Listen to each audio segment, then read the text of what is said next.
work just to make money? Is putting in an honest day's work what some people describe as working hard as opposed to working smart? And is the growing so-called hustler mentality the way to go? Pastor Mureithi of Mavuno says Kenyans have lost sight of the intrinsic value of work. The remaining motivation for work is just to make money, he says.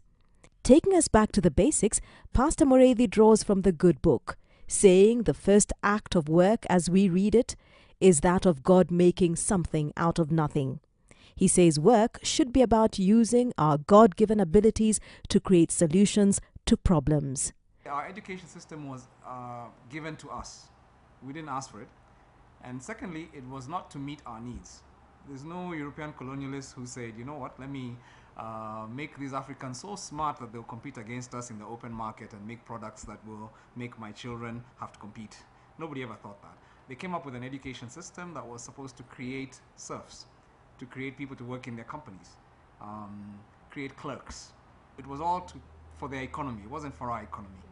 And that's why you find a guy coming from some village somewhere where there are maybe several nuclear physicists, PhDs, and there's no running water, there's no electricity, people are dying of hunger every year, and yet we have some of the most educated people. We have people working in NASA and some very high-level places, Kenyans, but we have no solutions for our people.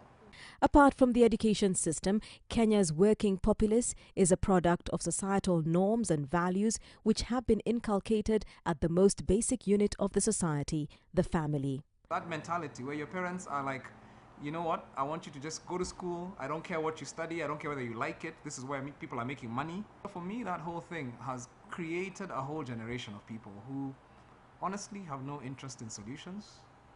They're here to just get rich. I always say the tragedy then is the middle class, that slice of the population, that 10%, 15% that should actually be creating solutions for Africa. They're so caught up just making wealth for themselves, insulating themselves from the rest of the population. The third factor, according to Pastor Mureithi, is our scarcity mentality. He says from the top to the bottom, we're a short-term thinking society.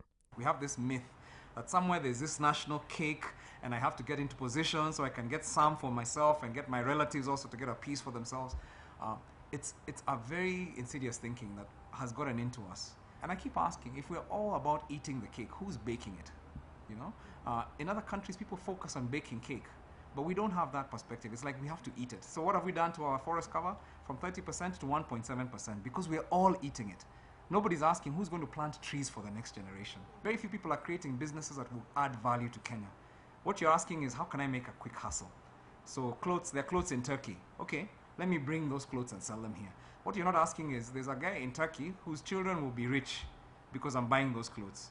But there's a cotton industry in Kenya that has collapsed, and their children will always be poor because their farms can grow cotton, but nobody's helping them grow that. That's too long-term thinking for us.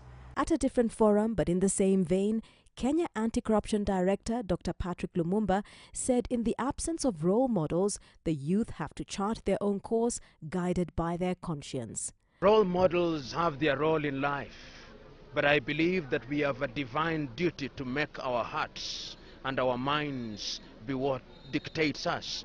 There were people who made themselves what they are, not because they look to the others. We are divinely wired to do good or evil. Kenyans have a duty.